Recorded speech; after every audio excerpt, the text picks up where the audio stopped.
शिक्षक सम्मान समारोह के इस कार्यक्रम में सबसे पहले तो मैं आप सभी गुरुजनों का और बीसी के माध्यम से पूरे राजस्थान प्रदेश के हर जिले, हर पंचायत समिति, हर पंचायत से जुड़े हुए सभी गुरुजनों को मैं उनका अभिनंदन करता हूं, उनका नमन करता हूं, उन सभी को प्रणाम करता हूं।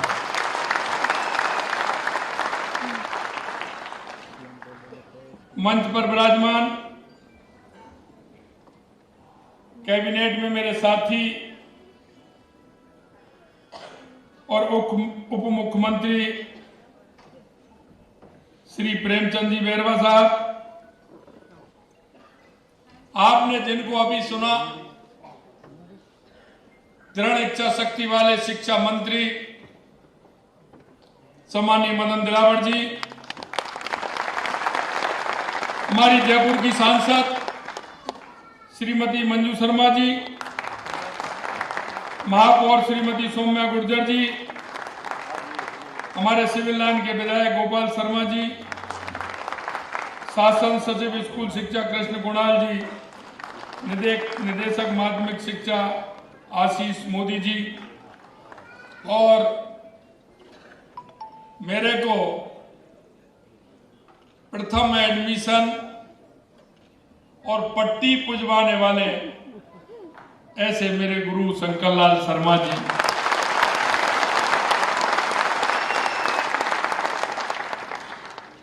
मैं आपको थोड़ा सा याद दिलाऊंगा। कल मेरे मन में विचार आया, लगभग 5 या 7 सालों से पहले तो मुझे पता था कि वो इनके जो सुपुत्र हैं वो भी शिक्षक हैं, तो मैं भरतपुर रहता था तो मेरे को मिल जाते थे,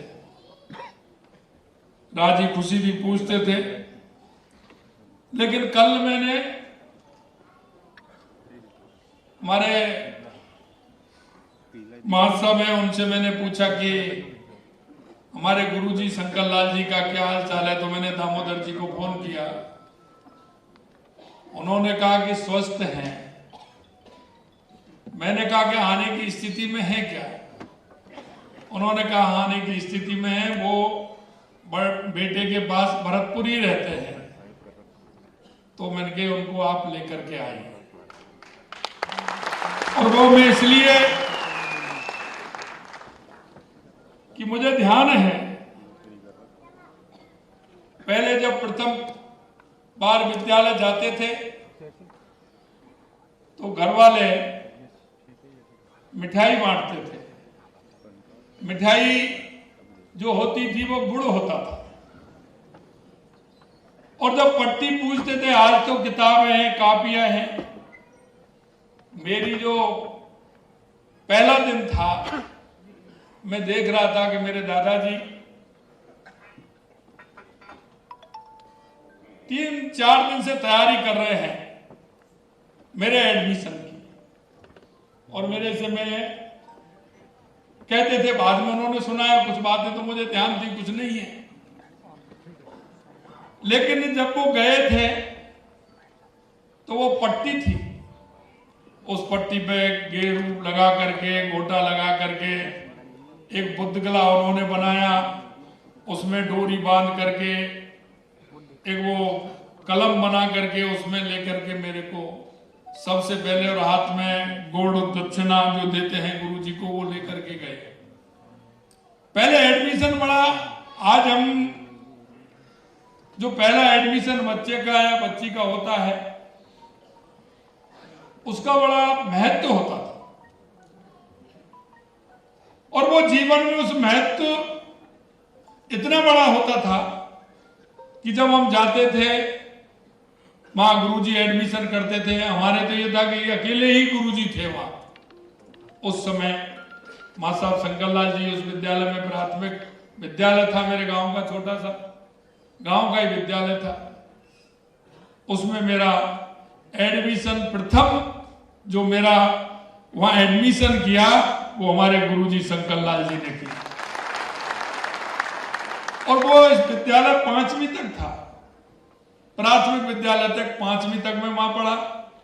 तो 5वीं तक गुरुजी वहीं थे। 5वीं तक जब मैं पढ़ा गुरुजी वहीं थे। उसके बाद में पड़ोस के गांव में 8वीं तक उच्च प्राथमिक विद्यालय जो थे मैं उसमें गया। लेकिन मैं कह सकता हूं कि जो गुरुजी का जो संस्कार है, गुरुजी का जो बालक के प्रति जो समर्पण होता है, आज हम देखते हैं भले संपर्क से करें, टेलीफोन से करें। मैं मेरे गांव के परिप्रेक्ष्य में कुछ बताना चाहता हूं। गांव में क्योंकि खेती का काम होता था और घर वाले भी बजाय पढ़ाई के खेती के काम पर ज्यादा फोकस करते थे, तो फोकस करते थे। मैंने गुरुजी को कई जगह देखा, इनसे पहले भी जो गुरुजी थे, बाद में गुरुजी थे, वो भी देखे कि वो समय निकाल करके उनके घर जाते थे और घर जा करके कहते थे पिताजी से, दादाजी से, और कहते कि बच्चे को स्कूल नहीं भेजा आपने? कि नहीं गुरुजी आज ज्यादा काम था मां साहब, घर में काम चल रहा है खेती का, इसलिए इसको नहीं भेजा। इतनी चिंता करके उनको कहते थे कि नहीं, खेती के काम और 2 दिन बाद हो जाएगा, लेकिन इस बच्चे को आप पढ़ाई के लिए भेजो। इतना सब कुछ करते थे। और वो आज के समय में और उस समय में काफी अंतर भी था। आज हम जिस परिप्रेक्ष्य में हैं, बहुत बड़ा अंतर है।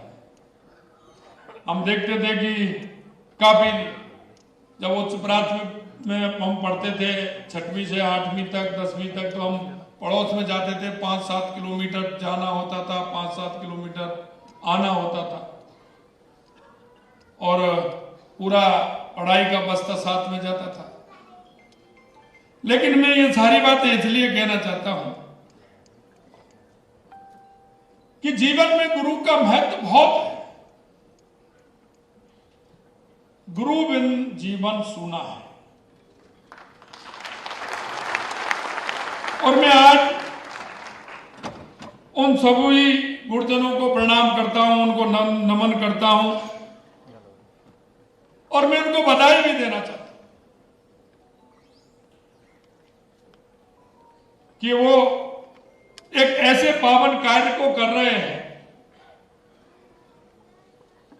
जो आने वाले समय में जिस तरह का वो ज्ञान विद्यार्थी के अंदर डालने का काम करते हैं। कई बार ऐसा होता है कि जो मूर्ति बनाता है, उस मूर्ति बनाने वाले के मन में कई तरह के भाव उत्पन्न होते हैं। एक मूर्ति बनाता है, वो ये सोचता है कि मैं इस मूर्ति को मेरे काम के लिए, उधर पूर्ति के लिए मैं बना रहा हूं, कि जिससे उससे मेरा घर या मेरा परिवार चल सके। एक मूर्ति जो बनाते हैं वो इसलिए बनाते हैं कि मूर्ति बन जाए, और मूर्ति बन करके अच्छी अगर मैं बनाऊंगा तो बाजार में इसका अच्छा भाव मिलेगा। एक व्यक्ति बनाता है कि एक मूर्ति अगर अच्छी बन जाए, लोग आए और इस मूर्ति को देख करके ये मूर्ति भगवान का रूप ले, सुंदर और अच्छी बने, आने वाली पीढ़ी को प्रेरणा देने का काम करे। मैं आपसे निवेदन करना चाहता हूं कि हमारे शिक्षक, जिस तरह से हमारा एक प्रजापति कुमार जिस तरह से मटका बनाता है, मिट्टी को गूंथता है और गूंथते समय उसको आइडिया लग जाता है, क्योंकि कई लोग देखते हैं वो इतनी देर हो गई इनको, लेकिन वो उस मिट्टी में देखता है कि ये मिट्टी जो मैं मूर्ति बनाना चाहता हूं उसके बनाने लायक ये मिट्टी अभी गुथी या नहीं गुथी। वो लगातार गूंथता जाता है, लगातार गूंथता है, पानी डालता है, कभी कमी पड़ जाती है तो फिर वो उसमें मिट्टी मिलाता है और धीरे धीरे उस मिट्टी को ऐसी मिट्टी बनाता है कि जो मेरे मन में जो विचार है, मिट्टी गूंथते गूंथते जो मेरे मन में विचार आया कि इसकी मुझे किस तरह से शक्ल देनी है, इस मिट्टी का मुझे कैसी मूर्ति बनानी है, कामयाब भी होता है और उस मूर्ति का वही स्वरूप बना करके देता है और वही स्वरूप उभर करके आता है जिसको हम और आप सभी पूजने का काम करते हैं, उसे वंदन करने का काम करते हैं। इसलिए मैं कहना चाहता हूं कि आज पूर्व राष्ट्रपति डॉक्टर एस राधाकृष्णन जी का जन्मदिन भी है और एक अच्छे शिक्षक होने के नाते आज का दिन शिक्षक दिवस के रूप में ये मनाया जाता है और शिक्षक दिवस के रूप में मनाने का कारण भी है क्योंकि उन्होंने जितना काम किया, उन्होंने शिक्षकों को दिशा देने का काम किया और उन्होंने ये कहा कि शिक्षक प्रदेश का नहीं, देश का नहीं, अगर पूरी दुनिया का उत्थान करना है तो एक उस पर आधारित अगर कोई है तो वो एक राष्ट्र का शिक्षक है जो इसको सर्व बना सकता है, सर्वनाश बना सकता है।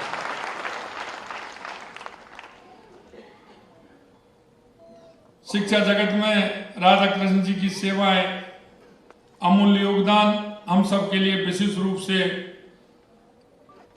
अनुकरणीय है। आज के दिन में अध्यापकों और गुरुजनों को मैं नमन भी करता हूं और एक और मैं कहना चाहता हूं, क्योंकि वो महान हासिल हम ही को प्राप्त है और वो राजस्थान के शिक्षकों को प्राप्त है और मैं ये दावे के साथ कह सकता हूं हमारा राजस्थान का शिक्षक जितनी परीक्षा दे करके आता है और जितना तप करके आता है, जितना हर विषय में वो योग्य होता है, आज किसी भी प्रदेश का इतना शिक्षक योग्य नहीं। मैं कह सकता हूं कि सरकारी जो स्कूलों में शिक्षक हैं वो महारत हासिल करने वाले शिक्षक हैं।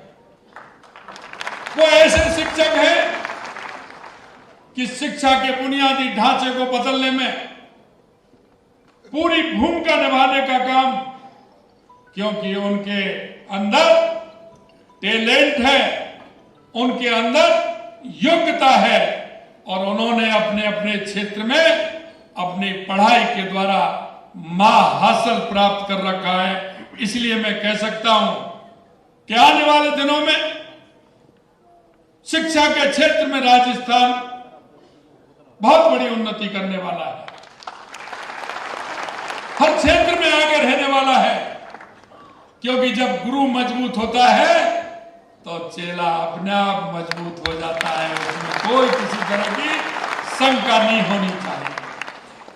मैं देखता हूं आजकल हमारी माता बहनें जिस लगन के साथ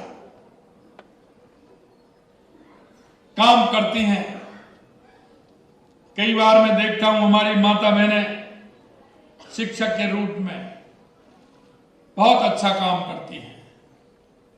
राष्ट्र के निर्माण में हमारी माता बहनों का बहुत बड़ा योगदान है, बहुत बड़ा योगदान है।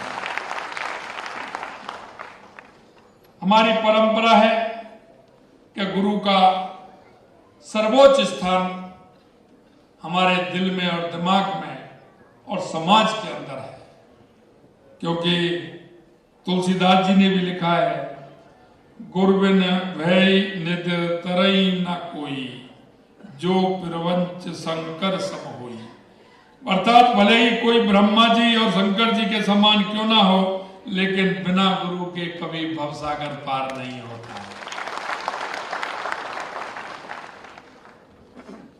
कभी कभी हम देखते हैं मांग भी आती है, उसको पूरा भी करते हैं, होना भी चाहिए। स्कूल केवल अच्छे भवन, महंगे उपकरण, सुविधाओं से नहीं बनता, बल्कि एक अच्छा स्कूल शिक्षकों की निष्ठा और उनके समर्पण पर आधारित होता है। उनके समर्पण पर आधारित शिक्षक ही सच्चे राष्ट्र निर्माता है। मैं सही बताऊं, क्योंकि शिक्षक सच्चे राष्ट्र निर्माता है। वे हमारे बालक और बालिकाओं में जो आने वाले भविष्य की नींव होती है, उसमें मजबूत नींव डालने का भी काम करते हैं, और वो एक छोटी सी इमारत पर भव्य भवन करने का, खड़ा करने का काम करते हैं, तो हमारे शिक्षक करते हैं।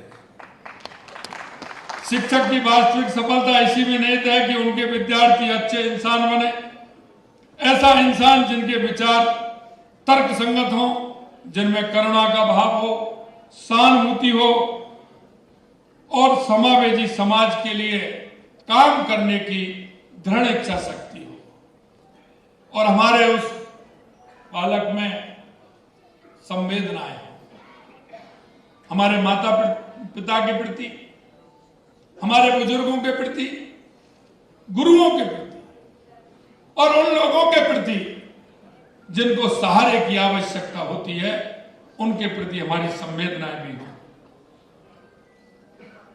हमारी सरकार शिक्षा के महत्व को समझती है, इसके लिए विकास की नई योजनाएं और लगातार नवाचार करने का काम कर रही है। विद्यालयों के मेधावी विद्यार्थियों को इंटरनेट के साथ मुफ्त टैबलेट वितरित भी किए जाने हैं। हमारी सरकार ने राज्य के विद्यालयों में कक्षा कक्ष, लैब, पुस्तकालय, शौचालय के निर्माण के लिए 350 करोड़ रुपए की राशि व्यय करने तथा 750 स्कूलों की बिल्डिंग की मरम्मत करने के लिए बजट में हमने 100 करोड़ रुपए का प्रावधान भी रखा है। हम स्कूल और कॉलेज में बिजनेस इनोवेशन प्रोग्राम के माध्यम से 1 लाख विद्यार्थियों को लाभान्वित भी करने वाले हैं। हर गांव, कस्बे और ढाणी में शिक्षा का दीप जलाने के लिए 50 नए प्राथमिक विद्यालय खोले जा रहे हैं। 100 स्कूलों को क्रमोन्नत किया जा रहा है तथा जल्द ही 100 उच्च माध्यमिक विद्यालयों में नए विषयों की शुरुआत की जा रही है। हमने कोशिश की अभी किसी भी ग्राम पंचायत से, किसी भी कस्बे से अगर हमारे पास बात आती है कि इस विद्यालय को क्रमोन्नत करना है, इसकी आवश्यकता है, इस विद्यालय में इस विषय की आवश्यकता है, कभी कभी हमारे मन में आता है कि विद्यार्थी कम है, लेकिन विद्यार्थी की रुचि का सब्जेक्ट नहीं है। हो सकता है उस विषय के विद्यार्थी 10 हो, 15 हो, कम हो, लेकिन हमने कहा है कि कोई भी विद्यार्थी ऐसा नहीं हो जो ये कहे कि मेरी रुचि इस विषय में है। तो मैंने कहा कि वो जो उसका विषय है, निश्चित रूप से हम कोशिश करेंगे कि उस विषय की उपलब्धता उस विद्यालय के अंदर हो, ऐसा हमने कहा। आगामी 2 वर्षों में 20 ITI, 10 पॉलिटेक्निक कॉलेज खोलेंगे। विद्यार्थी स्वस्थ रहे, इसके लिए राज्य के चिकित्सा स्वास्थ्य विभाग के साथ समन्वय स्कूल शिक्षा विभाग के 70,000 विद्यालयों के 80 लाख विद्यार्थियों का स्वास्थ्य परीक्षण सर्वे करवाया गया, जिससे मिले आंकड़ों के आधार पर चिन्हित विद्यार्थी को सरकार स्वास्थ्य विभाग की योजनाओं के अंतर्गत उपचार की सुविधा भी देगी। और सरकार का उद्देश्य है कि हमारा बालक बालिका तन मन और विचारों से स्वस्थ रहे, मस्त रहे, सशक्त रहे, ऐसा हमारा विचार है। शिक्षा के क्षेत्र में परंपरागत शिक्षण पद्धतियों के साथ साथ विविध नवाचारों के लिए भी हम प्रतिबद्ध हैं।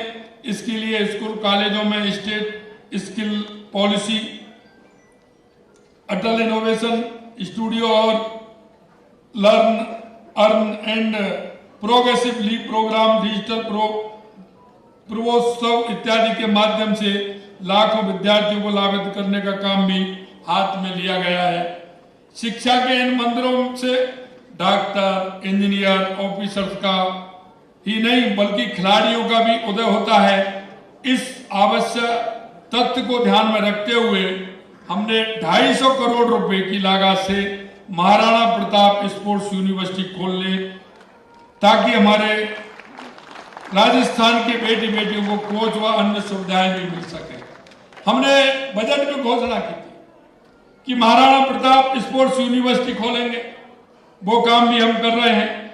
और वो इसलिए कि हमारे कई बालक बालिकाएं ऐसे होते हैं, वो पढ़ाई के साथ साथ खेलों में भी उनकी अच्छी रुचि होती है। वो हमारे जो उस जिले का नाम रोशन करे, गांव का नाम रोशन करे, हमारे राजस्थान का नाम रोशन करे, हमारे देश का नाम रोशन करे। इसके लिए हमने ये भी सुविधा दी है कि ऐसे बच्चे आगे आए और खेल के माध्यम से वो आगे बढ़े। वही गुरु शिष्य संबंध की परंपरा को पुनर्जीवित करते हुए विश्वविद्यालय के कुलपतियों को हमने नाम बदला है और उनका कुलपति से कुलगुरु नाम किया है। पदवी नमाजे जाने से परंपरा भी हम शुरू की जा रही है, जो हमारी संस्कृति का प्रतीक भी है। मैं विश्वास दिलाता हूं कि प्रदेश सरकार हर संघर्ष, हर निर्णय, हर विचार आपके आत्मसम्मान और स्वयं निर्माण के आधार पर आधारभूत स्तंभ खड़ा करेगी। इस संपूर्ण यात्रा में आप जैसे कर्मशील शिक्षकों की एक मशाल युगों तक जलती रहे, ऐसी हमारी कामना है। और यही नहीं, आप शिक्षा के क्षेत्र में काम कर रहे हैं, आप आने वाली पीढ़ी को एक सशक्त और मजबूत और श्रेष्ठ बनाने का काम कर रहे हैं। लेकिन मैं कहना चाहता हूं, आपके विचार भी आवश्यक है, आपके सुझाव भी आवश्यक है, क्यों कोई व्यक्ति पूर्ण नहीं होता। और मैं इस बात को सभी जगह कहता हूं, उम्र चाहे कितनी भी हो जाए, लेकिन अनुभव हमेशा आते रहते हैं। और ये अनुभव ऐसे होते हैं कि उम्र के हिसाब से नहीं, कहो तो 10 और 11 और 12 साल का एक छोटा बालक बहुत अच्छा सुझाव दे सकता है, और हमें उनके सुझावों को मानना भी चाहिए। क्योंकि अच्छे सुझावों के लिए यह नहीं है कि ये सुझाव इन्होंने दिया है। मैं इसलिए आपसे कहना चाहता हूं, सभी गुरुजनों से कहना चाहता हूं, राजस्थान के सभी हमारे गुरु अनुभवी हैं, उस क्षेत्र में काम करते हैं, इसलिए मैं उनसे कहना चाहता हूं, आपके वो अनुभवों को भी साझा करें, जिससे राजस्थान के विकसित राजस्थान में आपके उन सुझावों की आवश्यकता है, जिससे कि हमारा राजस्थान आगे बढ़ सके। और हम उस क्षेत्र में आप सुझाव दे रहे हैं, उन सुझावों को मानते हुए हमारी सरकार काम करे। मैं प्रदेश की सरकार की ओर से एक बार फिर आपको बधाई देता हूं और विश्वास दिलाता हूं कि हमारा हर एक कदम आपके लिए होगा, आपके हितों के सजेने के लिए होगा, आपके उत्थान के लिए होगा, राजस्थान के नवनिर्माण के लिए होगा। मैं आप सभी से इतना कहना चाहता हूं, और सभी जो हमारे गुरु हैं, निश्चित रूप से उनको भी मैं निवेदन करना चाहता हूं, उनको भी कहना चाहता हूं कि इस राष्ट्र के विकास में, राजस्थान के विकास में आपकी बहुत बड़ी भूमिका है। और मैं आपको यह भी मानता हूं कि लगातार आप पर सामाजिक सरोकार के कार्य हो या सरकारी कार्य हो, उन सभी में अगर सबसे ज्यादा भागीदारी रहती है तो हमारे गुरुजनों की रहती है, हमारे गुरुजनों। और हमारा गुरु वास्तविकता में मैं कह सकता हूं कि हर क्षेत्र में, क्योंकि गुरु की महिमा जितनी मैं करूं उतनी ही कम है। जैसा मैंने कहा कि गुरु का योगदान हर व्यक्ति के जीवन में है, हर व्यक्ति के जीवन में, वो चाहे कितना भी बड़ा बन जाए, लेकिन बिना गुरु के संभव नहीं है। गुरु का योगदान उसमें बहुत आवश्यक है। इसलिए मैं अंत में इतना ही कहना चाहता हूं कि देश के यशस्वी प्रधानमंत्री नरेंद्र मोदी जी के नेतृत्व में 2014 के बाद आप सभी ने परिवर्तन महसूस किया,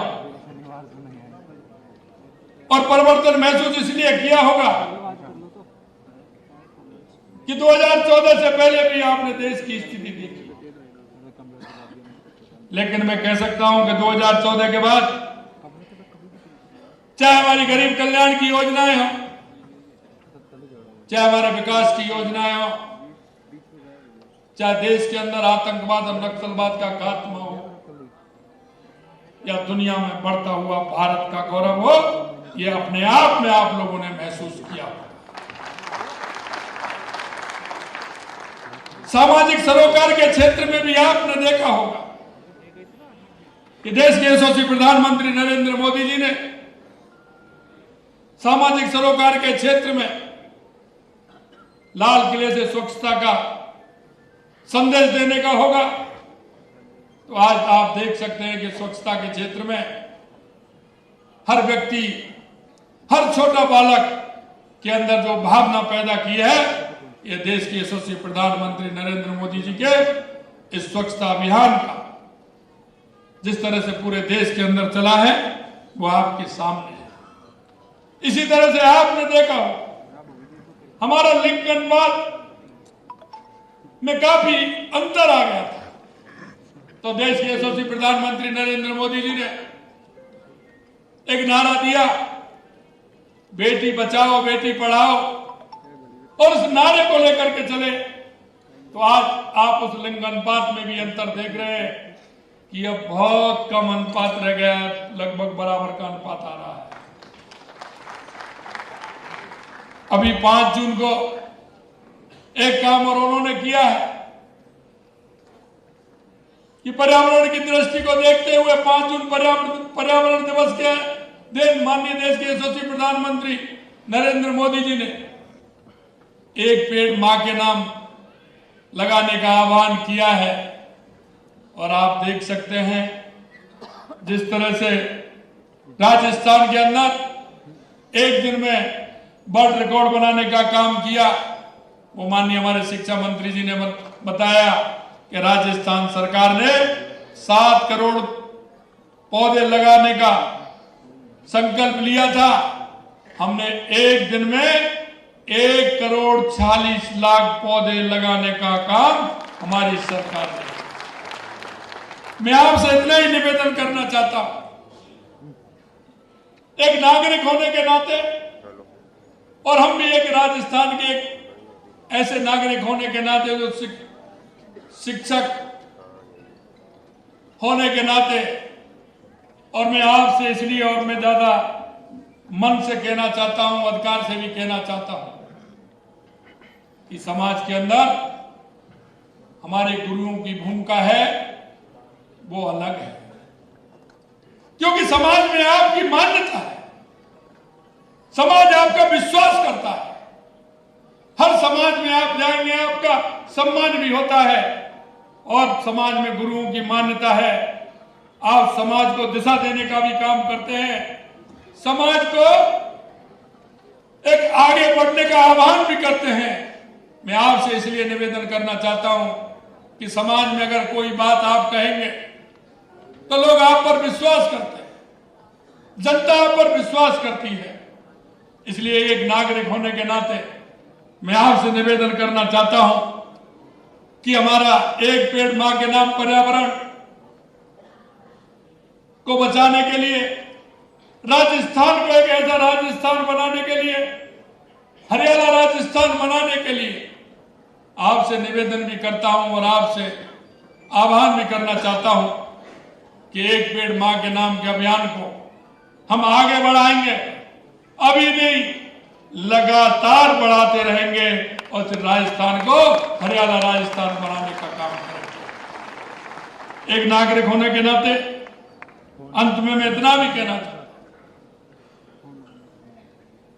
क्योंकि आप सामाजिक सरोकार के कार्यों में हमेशा सहभागी बनते हैं।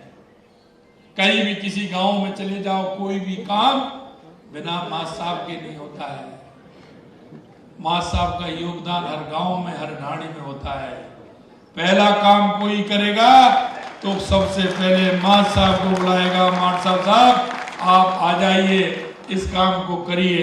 ये मैं अच्छी तरह से जानता हूं और इसलिए मैं कहना चाहता हूं कि नागरिक होने के नाते हमारी केंद्र की योजनाएं हो या हमारे राज्य सरकार की योजनाएं, हमारी ऐसी योजना है, कोई भी व्यक्ति किसी को जो आवश्यकता है, हर योजना का नाम हमारा उसमें है। उस योजना का लाभ उस अंतिम पंक्ति में बैठे व्यक्ति को मिले, उस मेरे पड़ोसी को मिले, मेरे उस दिव्यांग भाई को मिले, मेरी उस बूढ़ी मां को भी मिले, मेरा उस गरीब मजदूर को भी मिले, मेरा जो छोटी बहन है उस बहन को भी मिले, मेरे हर व्यक्ति को उस योजना का लाभ मिले, क्योंकि आपकी जानकारी में पूरा होता है और आपके पास लोग आकर के भी मिलते हैं। क्योंकि अगर कोई माँ बाप से कोई नहीं कह पाता है, वो बात गुरुजी से जरूर कह देता है। इसलिए मैं आपसे करबद्ध अनुरोध करना चाहता हूं कि इस राजस्थान के विकास में, राजस्थान के मजबूती में, इसको सुदृढ़ करने में गुरुओं से यही अपेक्षा करता हूं कि आज शिक्षक दिवस के अवसर पर इस राजस्थान के उत्थान के लिए, राजस्थान को विकसित बनाने के लिए आप सभी आगे आए। समाज में एक नागरिक होने के नाते जो हमारी योजनाएं, उन योजनाओं को भी पहुंचाएं। अगर किसी तरह से कोई बीमार है, कोई किसी तरह का है, उन योजनाओं का लाभ मिले। अंत में सभी मैं यहाँ मंचासीन सभी अतिथियों का और आप सब इतनी बड़ी संख्या में हमारे गुरुजी आए, आज सभी का सम्मान भी है, उन सब का और बीसी के माध्यम से राजस्थान के गांव, ढाणी, पंचायत से जुड़े सभी गुरुओं का मैं अभिनंदन करता हूं, वंदन करता हूं, चरण वंदन करता हूं, नमन करता हूं। बहुत बहुत धन्यवाद। जय हिंद, जय भारत, जय राजस्थान।